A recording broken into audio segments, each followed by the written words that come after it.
Okay, so thank you for your patience. We were facing some technical issues, but now we are ready to begin our second panel, which will be on the refugee students and their situation. Our first presentation will be delivered by Professor Yasar Kondakci. I hope I said okay. He's a professor in educational administration at the Middle East Technical University in Ankara, Turkey. He has coordinated and contributed to several large-scale projects funded by both national and international agencies. He is also a founding editor of RIO. RIO is Research in Educational Administration and Leadership and Higher Education Governance and Policy Labs. His work has been published in leading journals of educational science field. So now it's my pleasure to invite Professor Yasar.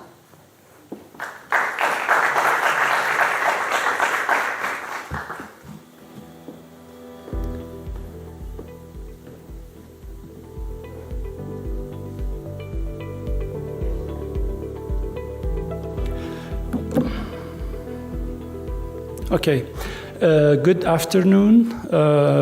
We are sorry for the technical problem, but finally we are here.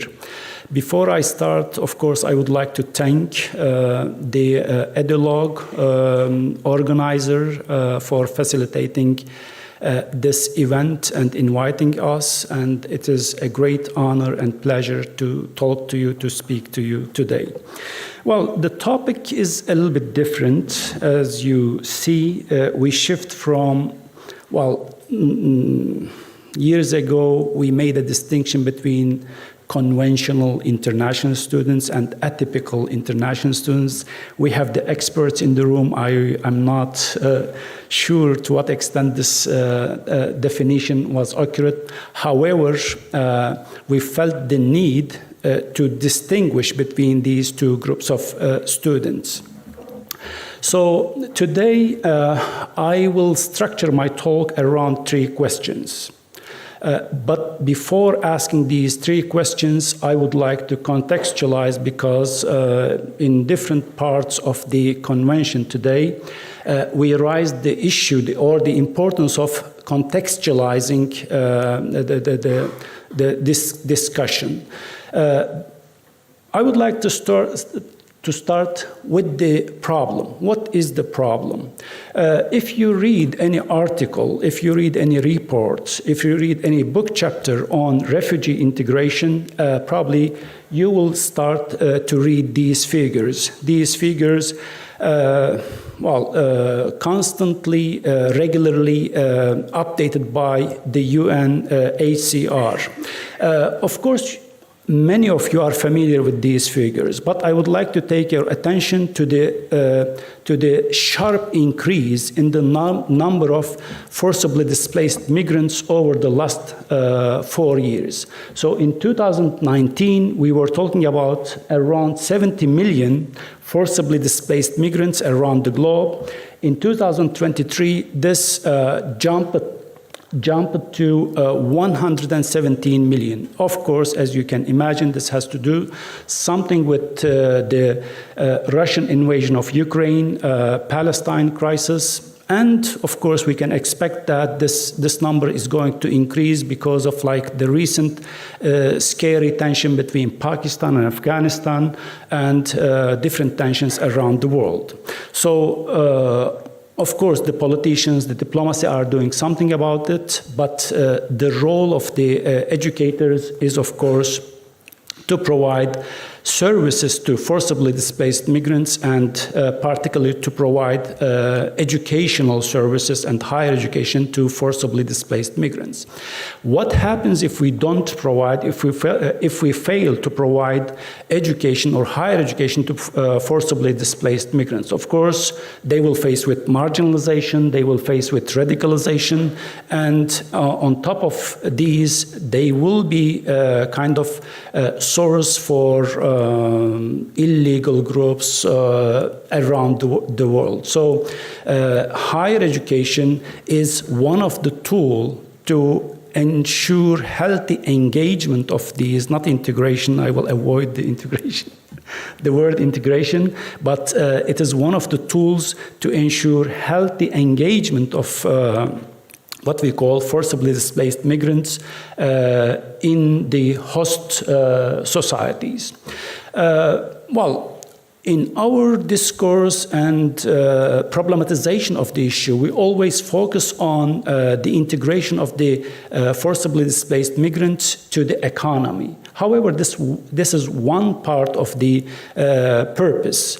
I think the description of El-Fattal and Ayyubi perfectly describe the motivation behind the concern of providing higher education to forcibly displaced migrants.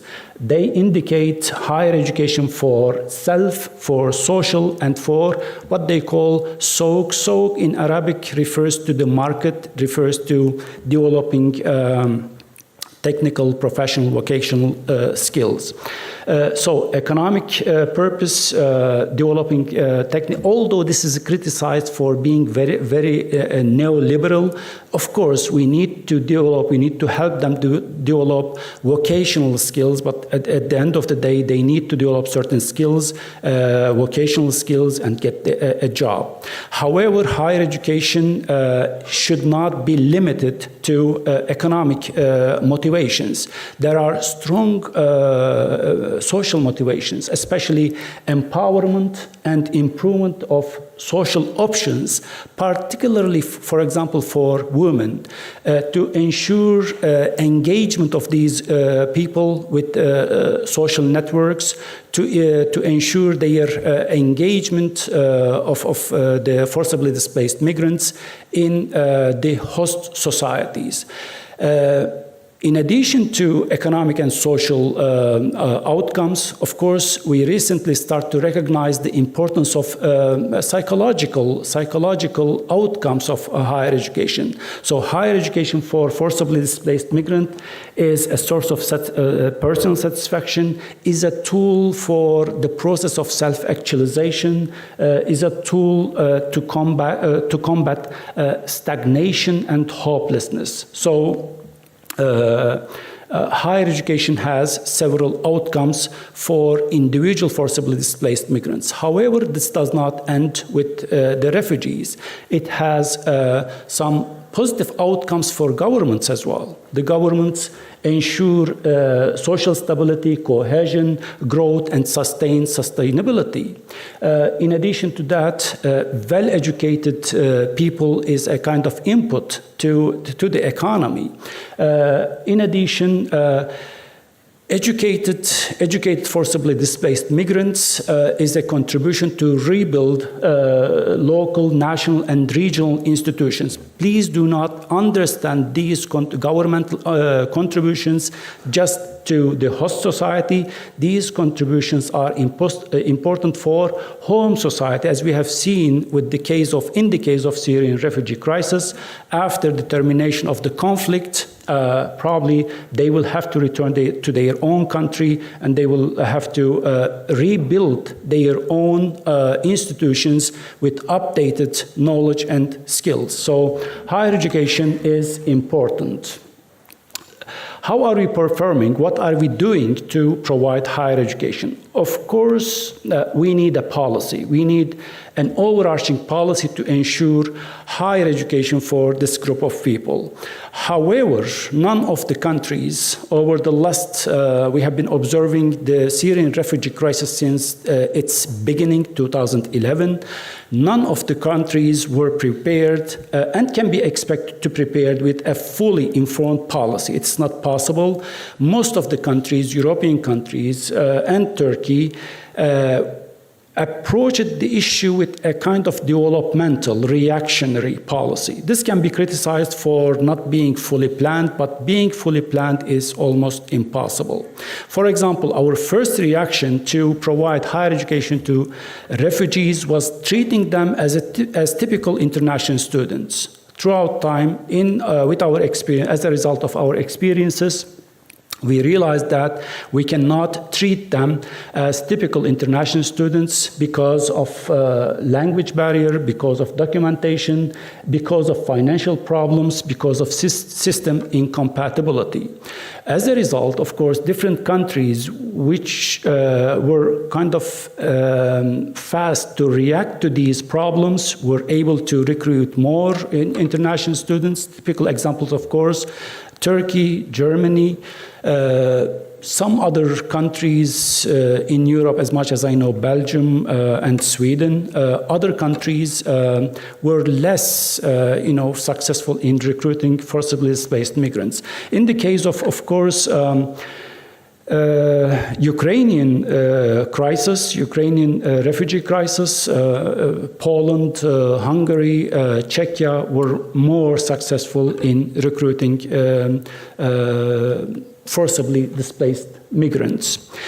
The problem of recruiting or the problem of providing access to forcibly displaced migrants may not always be related to structural problems in the host country. As we have seen in different studies on Syrian refugees in Turkey or in different countries, the problem in their access and survival in higher education system may emanate from their cultural and social structures. For example, in different studies on Syrian refugees, we have seen that education is quite gendered issue in Syrian community. What do we mean by this? In the family, there is a kind of vetting process. The family discuss who should go, who should take higher education, and of course, cultural and social structures prioritize the man because the man is considered the person who have to provide the income for the survival of the family.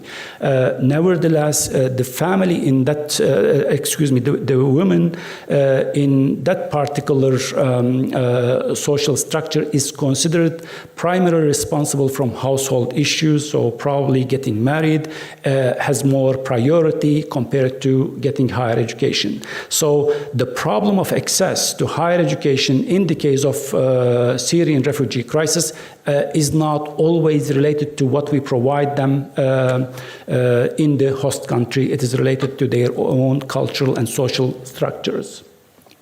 Contextualization and Turkey.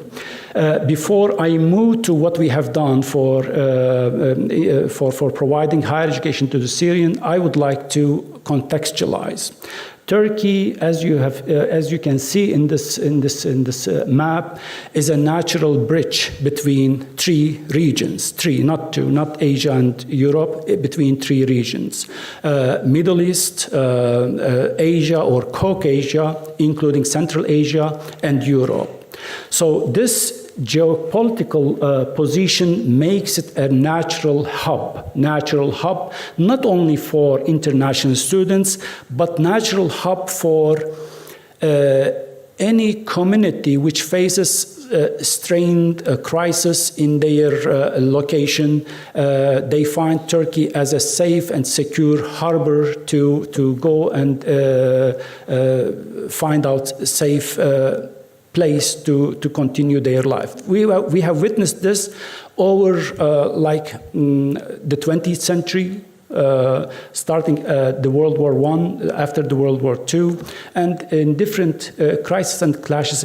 For example, in the Balkans, we hosted many communities, and one thing we learned from these experiences is that the refugees coming to Turkey do not go back. This is an important message for our current discussion on Syrian refugee crisis. Legally, we have this discussion with many of you during the day. Legally, Turkey is an interesting context. Turkey is one of the early signatories of the Geneva Convention in 1950s. However, Turkey put a reservation to certain items of Geneva Convention. Turkey does not recognize the people coming from the East as refugees. This is a problem because the Syrians are coming from the east, and we don't have a legal base to develop and deliver public services to Syrian refugees. The solution came in 2013 by issuing what we call temporary protection, the code of temporary protection. With temporary protection, we lifted out the distinction between asylum seekers, refugees, migrants, etc. Everyone is eligible for getting public services, mainly health services for free and education services for free, except for the fact that if they would like to continue their education in what we call foundation universities or private universities. So this facilitation, of course, as you see, provided or facilitated mass influx of Syrians, especially after 2013, to Turkey. Once in 2021, the total number of Syrians exceeded 3.7 million people in Turkey.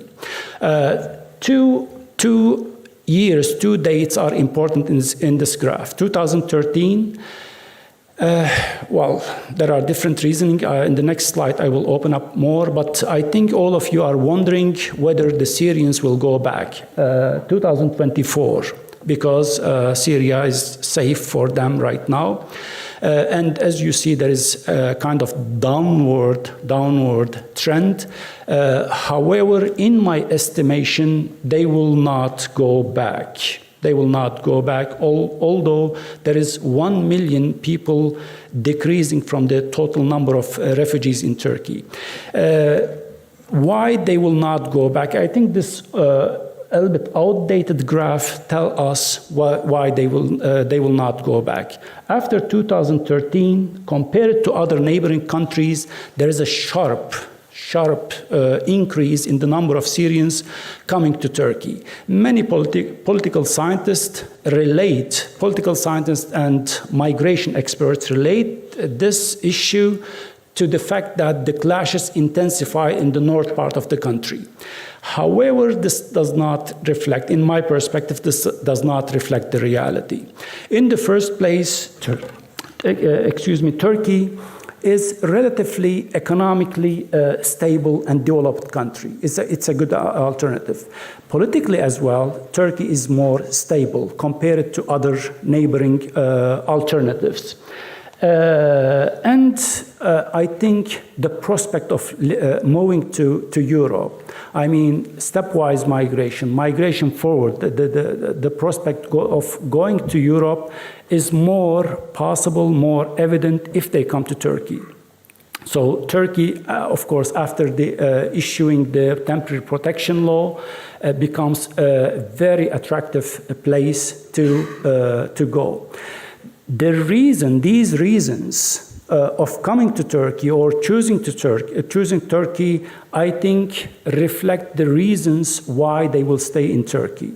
It is, at the end of the day, it is still an economic activity, political activity, and economic activity, and it will take many years to rebuild Syria. So they are born in Turkey, they get education in Turkey, they build business in Turkey.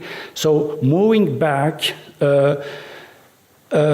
I think, will not be an attractive alternative for them. And as I said, the history tells us that migration is very difficult to make it reverse. I can give you many examples, and one of the most striking examples, of course, the Turkish labor migration in Germany. Normally, they went for a couple of years and they stayed forever there anyway.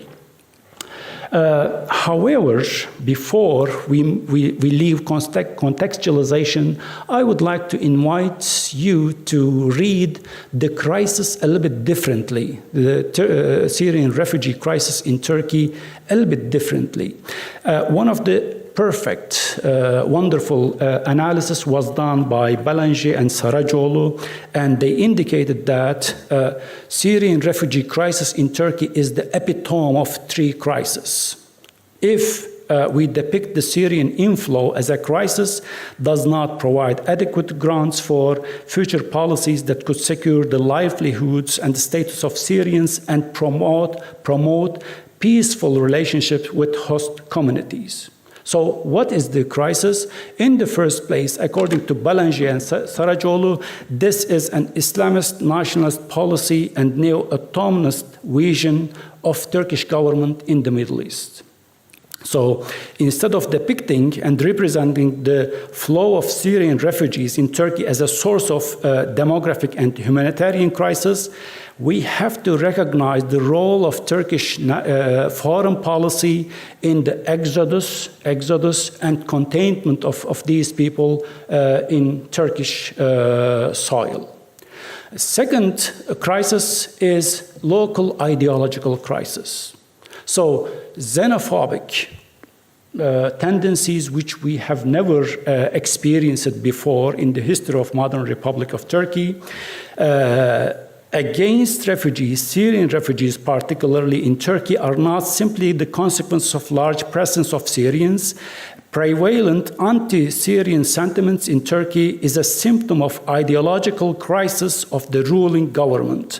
More specifically, it shows that secularists, Alawi, different religious, I should not say minority, but belief, and the Kurds interpret the government's refugee policy as a threat to their own existence and identity in the country. This is a very big problem for the country. And third is related to the EU, unfortunately, and probably you have heard the deal between Turkish government and EU in 2013 to keep the Syrians in Turkey. So the contentious relationship between Turkey and EU, this deal appeased the European anxieties about the possible refugee influx to their own countries.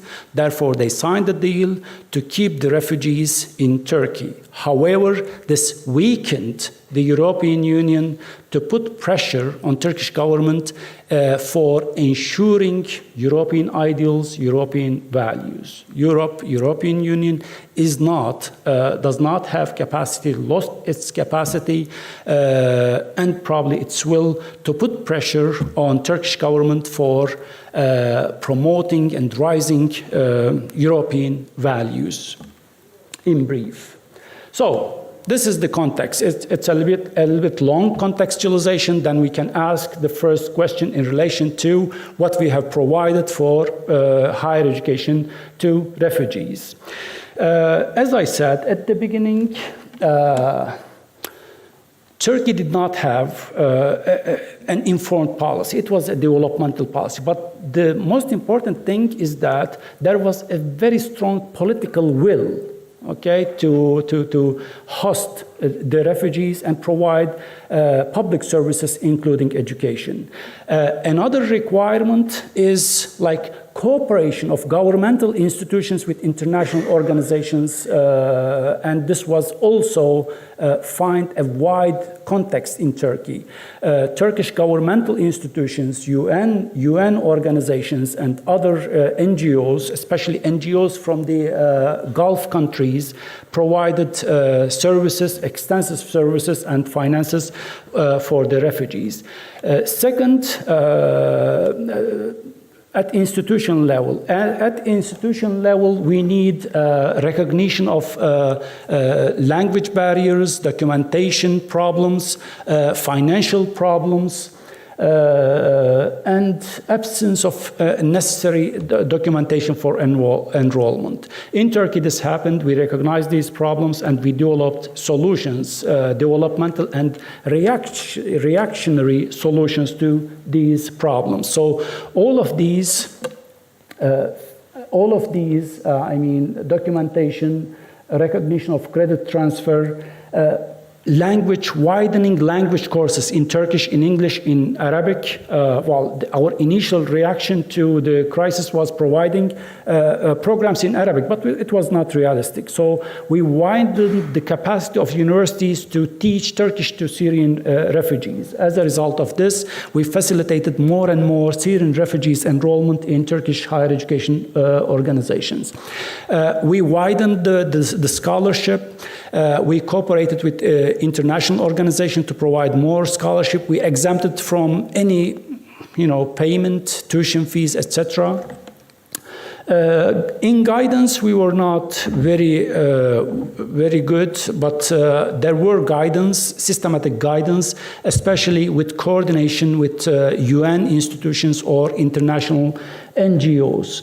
So all of these resulted in steady increase of the number of Syrian students in Turkish higher education. According to very recent figures that I downloaded last week, we have more than 60,000 in total, 60,000 Syrian refugees, students in Turkish higher education, in Turkish universities. Naturally, as you can expect, the number of males is higher than number of female students. Okay, good. So it means that Turkish government is performing very good, but to a certain point. What is the point? We are very good in providing availability. Okay, we have capacity and we make higher education available to Syrian refugees. What about the engagement of Syrian refugees with these opportunities, and more importantly, to what extent these opportunities serve the desired social, economic, and self-development of the Syrian refugees. So on that part, it seems that Turkey and Turkish higher education institutions are struggling. According to our research, Syrian refugees are trying to kind of optimize between different push and basically pull factors, make a decision, come to Turkey, deal with the barriers, and they are dealing with different problems. For example, struggling with the challenges during their studies, especially dealing with public pushback and integration to the society, and using higher education to reconstruct their lives. There, they have problems. Again, some of our research indicate that we have some stereotypical assumptions about the Syrians. First of all, we conceptualize, and I have heard this from many European colleagues, well, there is a cultural proximity, so the Syrians would survive easily in Turkish context.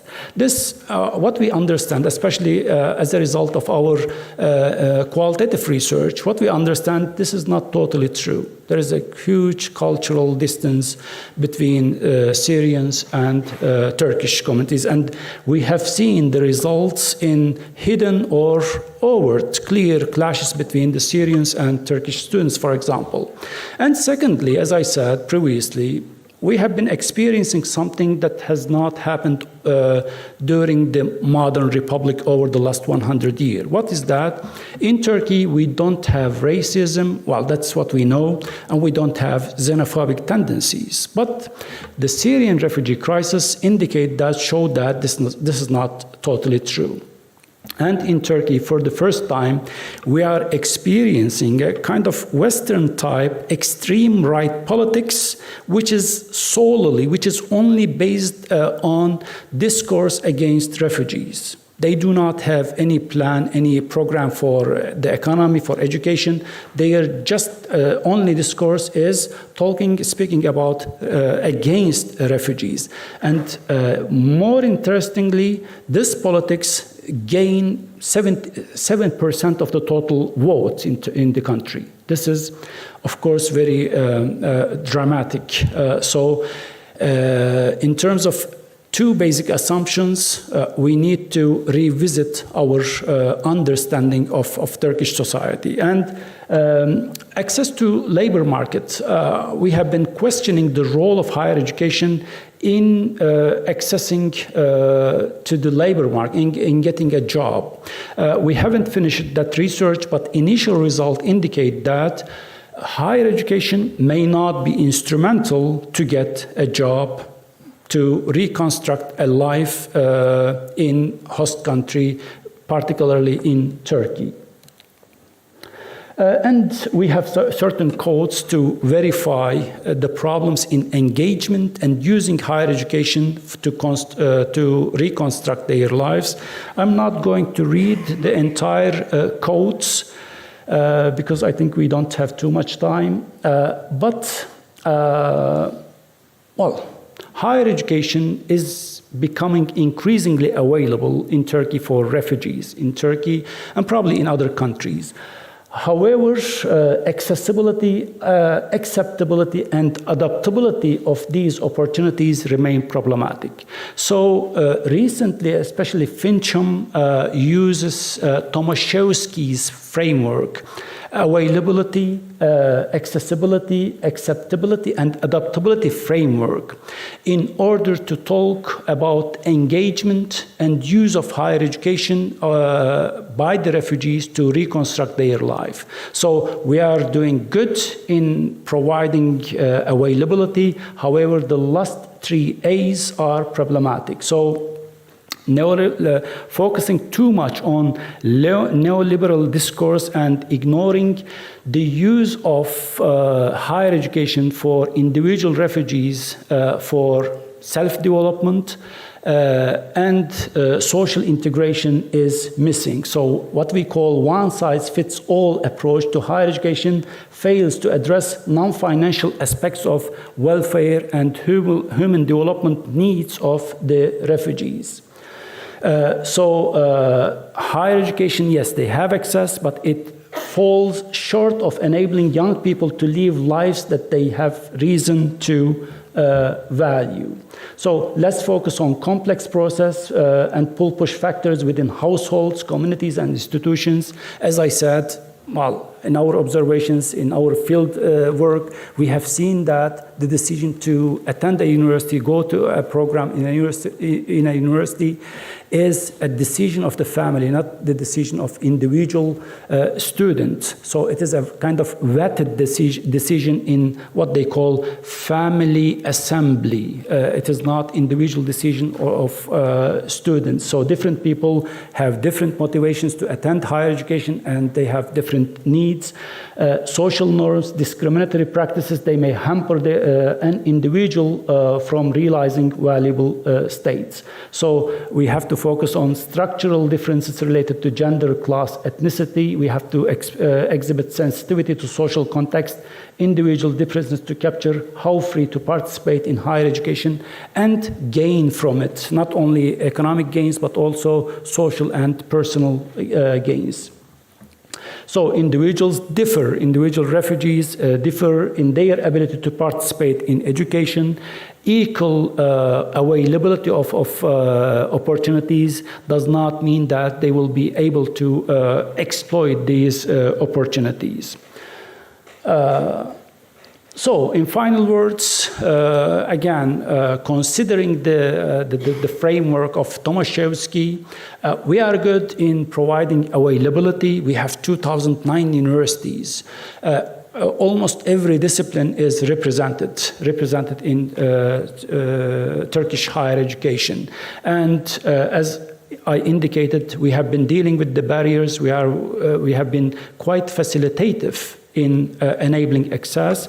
However, accessibility, well, not bad, but when it comes to acceptability, I mean how higher education can actually be of use to refugees, not only in employment, but also in supporting their overall well-being and enabling them to achieve desired ends for themselves, and adaptability, turning these opportunities as a kind of facility to construct and live the desired life is still problematic in Turkish higher education context. I think I exceeded the time a little bit, so apologies from especially Maria Teresa. So that's all what I would like to cover in relation to refugees in higher education. Thank you for your attention.